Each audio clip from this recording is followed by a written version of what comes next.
तो सबसे पहले नर्वस सिस्टम की नीड समझ लेते हैं, अपने सराउंडिंग के एक्शंस को फील करना और मसल्स या फिर किसी अदर ऑर्गन सिस्टम को कंट्रोल करना। इसके बाद न्यूरॉन का स्ट्रक्चर।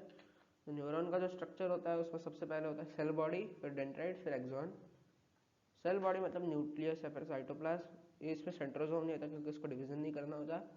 उसके बाद डेंड्राइट्स में मतलब डेंड्राइट जो होते हैं वो नर्वस सेल बॉडी के बाद डेंड्राइट्स और एक्सॉन होते हैं। डेंड्राइट्स नर्वस इंपल्सेस को साइटोन तक पहुंचने में मदद करते हैं और उसके बाद एक्सॉन आता है जो कि लॉन्ग पार्ट है और जो कि माइलिन शीथ से सराउंडेड होता है और इसके आउटर मोस्ट जो मतलब इसका पार्ट होता है वो न्यूरोलेमा होता है और इसके बीच बीच के जो गैप्स होते हैं उसको नोड्स ऑफ राइनवियर कहते हैं। इसके बाद है ट्रांसमिशन ऑफ नर्व इम्पल्सेस। तो इसमें अपन को Na+ आयन हेल्प करता है, कभी कभी K+ आयन भी हेल्प कर देता है। उसके बाद है साइनैप्स। ये पॉइंट ऑफ कॉन्टैक्ट होता है बिटवीन एक्सॉन एंड और डेंड्राइट्स और ये फाइन गैप से सेपरेटेड होता है। एसिटाइल कोलाइन नाम का एक केमिकल है जो कि नर्व इम्पल्सेस को अगले न्यूरॉन तक पहुंचने में हेल्प करता है, इसे न्यूरोट्रांसमीटर भी बोलते हैं। इसके बाद आता है टाइप्स ऑफ न्यूरॉन। सबसे पहले सेंसरी न्यूरॉन, ये इम्पल्स को रिसेप्टर ऑर्गन लाइक आईज से मेन नर्वस सिस्टम तक कनेक्ट करता है। उसके बाद मोटर न्यूरॉन, इम्पल्स को कैरी करता है from main nervous system to effector muscles. उसके बाद आता है एसोसिएशन न्यूरॉन, ये सेंसरी और मोटर न्यूरॉन को कनेक्ट करता है और ये ब्रेन या फिर स्पाइनल कॉर्ड में प्रेजेंट होते हैं। इसके बाद आता है nerves. Nerves bundle of axons है, एक ट्यूबुलर शीथ में बंडल्स ऑफ एक्सॉन को अपन नर्व बोलते हैं। और नर्व भी अगेन 3 टाइप की होती है, सेंसरी, मोटर और मिक्स्ड। सेंसरी नर्व में सेंसरी न्यूरॉन होते हैं लाइक ऑप्टिक नर्व ले लो। मोटर मोटर नर्व में मोटर न्यूरॉन होते हैं लाइक आई को रोटेट करने वाली जो मसल होती है उसकी जो नर्व उससे जो नर्व अटैच होती है उसे मोटर न्यूरॉन कहते हैं।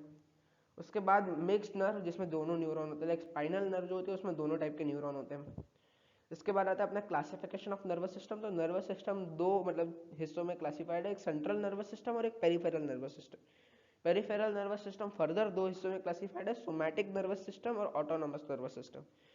तो सबसे पहले अपन बात कर लेते हैं सेंट्रल नर्वस सिस्टम में ब्रेन की। तो एक वेल प्रोटेक्टेड पार्ट होता है क्रेनियम, मतलब स्कल में प्रेजेंट होता है। ये 1.35 kg यानी इसका वेट होता है, यानी बॉडी का केवल 2%। और ये 25% of total oxygen of body consume कर लेता है, मतलब 2% जो है 25% ऑक्सीजन कंज्यूम कर रहा है। सो ब्रेन सोशलिस्ट नहीं पड़ रहा।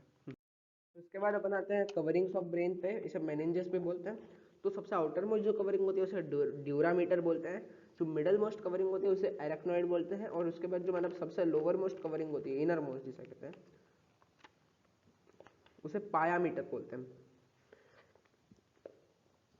मिडल मोस्ट आरकनॉइड और इनर मोस्ट पायामीटर। तो इनर मोस्ट जो होती है वो हाईली वैस्कुलर मेम्ब्रेन होती है और इसमें ब्लड काफी रिचली सप्लाइड होता है।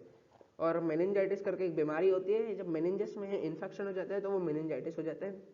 और मतलब इन जो मेम्ब्रेन्स में, इन 3 मेम्ब्रेन्स के बीच में जो स्पेस होता है उसमें सेरिब्रोस्पाइनल फ्लूइड करके फ्लूइड होता है, वो भरा हुआ होता है।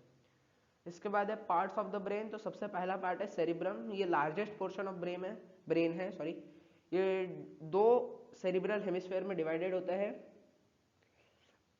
इसमें 2 फोल्ड्स होते हैं, गायरी और सल्की करके।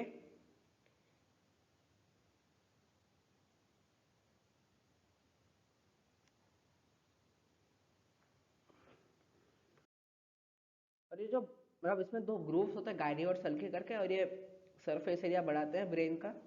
उसके बाद ये बहुत ज़्यादा फोल्डेड ऑर्गन होता है, ये इंटरनली हॉलो होता है। इसके आउटर पोर्शन में को कॉर्टेक्स बोलते हैं और इसमें सेल बॉडीज भरी रहती है न्यूरॉन्स की, जो कि ग्रे होती हैं दिखने में और इसीलिए इसको ग्रे मैटर बोलते हैं। और इनर पोर्शन में इसके एक्सॉन्स भरे होते हैं जिनको व्हाइट मैटर बोलते हैं। उसके बाद है कॉर्पस कॉलोसम, ये 2 हेमिस्फेयर ब्रेन के 2 हेमिस्फेयर्स को कनेक्ट करता है। सबकॉन्शियस माइंड भी यहीं पे होता है। इसके बाद ये जो सेरिब्रम होता है वो कॉन्शियसनेस, विल पावर और इंटेलिजेंस को अपने मतलब संभालता है। इसके बाद है सेरिबेलम, इसको लिटिल ब्रेन बोलते हैं। इसका मेन फंक्शन है to maintain body balance and coordinate muscular activity.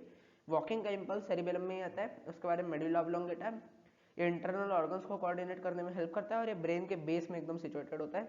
उसके बाद है फोर ब्रेन, बेसिकली इसमें सेरिब्रम होता है और डायनसेफेंटर होता है। डायनसेफेंटर जो होता है वो पेन एंड प्रेशर इंपल्सेस को देखता है और सेंट्रल बॉडी टेम्परेचर और पिट्यूटरी ग्लैंड को देखता है। ये वाला मतलब जो अभी सेंट्रल बॉडी टेम्परेचर और पिट्यूटरी ग्लैंड को मतलब हाइपोथैलेमस संभालता है, और पेन और प्रेशर इम्पल्सेस को थैलेमस संभालता है। इसके बाद में मिड ब्रेन, ये आइज और ईयर के रिफ्लेक्सेस को संभालता है। फिर है हिंड ब्रेन, ये इसमें 3 हिस्से होते हैं, सेरिबेलम, पॉन्स और मेडुला ऑब्लोंगेटा। पॉन्स जो होते हैं वो इम्पल्स को एक से दूसरे मीडियम में कंडक्ट करते हैं। उसके बाद होता है स्पाइनल कॉर्ड। स्पाइनल कॉर्ड में इनर पोर्शन ग्रे मैटर का होता है और आउटर पोर्शन वाइट मैटर का होता है, और ये मेनिंजेस से ये भी प्रोटेक्टेड होता है। और इसके फंक्शन होते हैं रिफ्लेक्सेस बिलो नेक, और मतलब नेक के जितने भी बिलो के रिफ्लेक्सेस होते हैं उनको ये देखता है, और ये सेंसरी इम्पल्सेस को स्किन से मसल और ब्रेन तक पहुंचाता है। और इसके बाद है पेरिफेरल नर्वस सिस्टम। तो इसमें 2 प्रकार के नर्व्स होते हैं, कोरैनियल और spinal. Cranial nerves optic, olfactory, auditory ये सब होती हैं, 121 होती हैं। उसके बाद है स्पाइनल नर्व्स, ये 31 पेयर्स होते हैं इसके। 8 नेक में, 12 थोरैक्स में, 5 लंबर रीजन में, 1 कोसाइगियल में, 12 थोरैक्स में और 1 सक्रल में। ये टिपिकली स्पाइनल कॉर्ड से 2 रूट से अराइज होता है, डॉर्सल और वेंट्रल। डॉर्सल मतलब डॉर्सल रीजन में सेंसरी फाइबर्स होते हैं और वेंट्रल रीजन में मोटर फाइबर्स होते हैं। इसके बाद है ऑटोनोमस नर्वस सिस्टम, एएनएस। इसके 2 प्रकार होते हैं, सिंपैथेटिक, पैरासिम्पैथेटिक। ये सिंपैथेटिक जो होता है वो प्रिपेयर करता है बॉडी को for violent actions against abnormal condition, और जो पैरासिम्पैथेटिक होता है वो नॉर्मल कंडीशन को रीएस्टैब्लिश करने में मदद करता है। और ये इमोशनल स्ट्रेस से इन्फ्लुएंस होते हैं, इससे अपना बीपी फ्लक्चुएट होते हैं। इसके बाद रिफ्लेक्सेस, ये 2 प्रकार के होते हैं, वॉलेंट्री और इनवॉलेंट्री, नेचुरल और कंडीशनल। कंडीशनल जैसे कि जो डॉग बेल एक्सपेरिमेंट था पाउलो के द्वारा, पता ही होगा। उसके बाद में नर्वस पाथवे, तो नर्वस पाथवे में सबसे पहले स्टिमुलस से जाता है वो रिसेप्टर को। उसके बाद रिसेप्टर से सेंसरी न्यूरॉन के द्वारा ब्रेन या स्पाइनल कॉर्ड तक पहुंचता है। उसके बाद मोटर न्यूरॉन से इफेक्टर मसल तक वो पहुंचता है। उसके बाद इफेक्टर मसल से वो बेसिकली अपना रिस्पॉन्स होता है। और समटाइम्स वॉलंटरी एक्शंस